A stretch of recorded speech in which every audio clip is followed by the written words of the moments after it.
Let me begin with something uncomfortable. I don't want you. To a parent, and sometimes to both.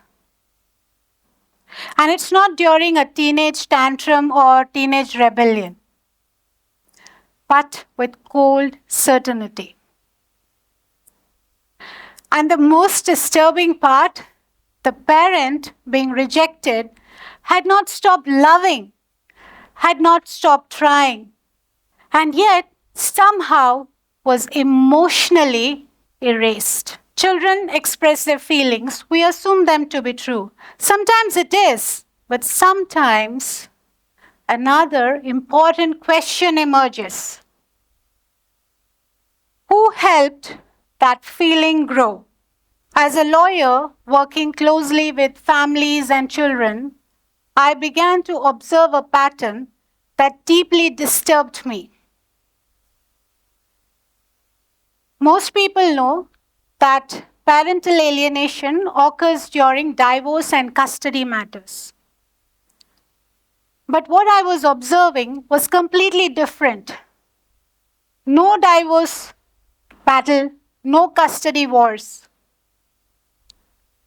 Sometimes influence comes from a grandparent, from an uncle, an aunt, a caregiver, a third person slowly shaping the emotional reality of the child. And strangely, my understanding of this did not begin in the court because it never reaches the court. It began at home. In 2021, my father passed away. We were a family of three. And when one person disappears from a family that small, the silence is loud. My mother, who was an independent and extremely cautious lady, suddenly wanted people around her constantly. And one day, one of our relatives became extremely closer to her. And when I was at work one day, he took her to his home. I called her, but she refused to come. He's nice. I need some time. And then the bank account started showing warning signs. So I went to bring her back. But she refused. And I was shocked. I was not even allowed to sit next to her alone. So I returned. Until one day, my mother called me and said, "Come and get me. He's taking all my money." My mother returned. Things were messy. But at that moment, something stayed with me. I said to myself, if a fully grown adult can come under the influence of a trusted person, imagine what it can do to a child. And somewhere along that journey, I met Maya, 9-year-old, bright, observant, intelligent. Maya lived with her parents who had demanding schedules and long commuting hours. So she spent most of her time with her grandmother, a loving grandmother, yet an emotionally dependent one. And it all began very subtly. She's always busy. We have only each other.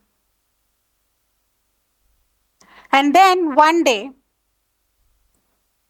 had it not been for me, you would have been in an orphanage.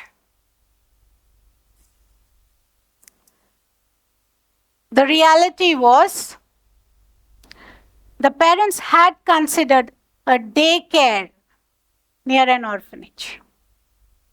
That was the truth. But children don't absorb truth through facts. They absorb truth through emotional repetitions. Another school event, the mother wanted to attend. The grandmother said, "Don't worry, don't take a leave. I'll be there." You know how it happens. But then she reminded Maya, "I'm the only one who's always there for you." Nothing loud, nothing visibly abusive, right? Just consistent repetitions. And over time, care became comparison. Presence became possession. And in the coming years, when I met Maya, I noticed that she was emotionally absent. Too expressionless for a child. And her statements like, "So what? It's your duty as a parent." These were not age appropriate. They were inherited. Now, if you've grown in an Indian family, you must know, we just don't have our parents. We have an entire advisory board of uncles, aunt, grandparents, and also that neighborhood aunt who suddenly appears during family crisis and gives advices nobody asked for. Free opinions, unlimited supply, no exit clause.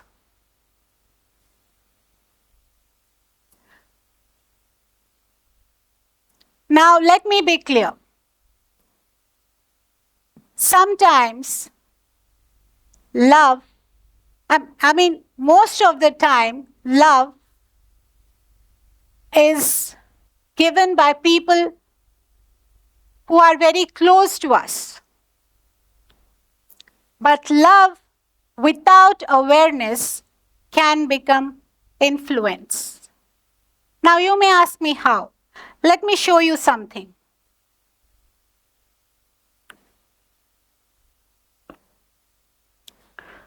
Imagine this glass of water as the mind of the child.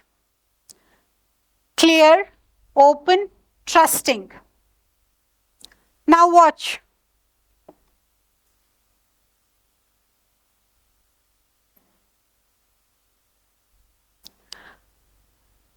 I drop ink.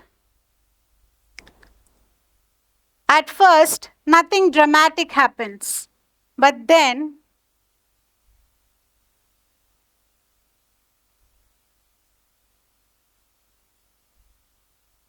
eventually, the water is no longer clear. This is exactly how influence works.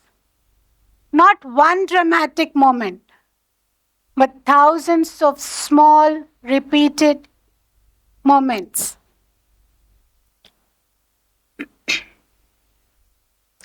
Repeated statements, repeated comparisons, repeated emotional conditioning. Let me also be clear, not every child rejecting a parent is experiencing alienation. Sometimes it is justified. It could be because of violence, abuse, neglect. That distance has to be respected and protected because that is estrangement. Whereas in alienation, there was once a loving bond between the parent and the child. And this loving bond gets rewritten slowly. So awareness alone is not enough. So what do? I refer to it as the 3-mirror framework.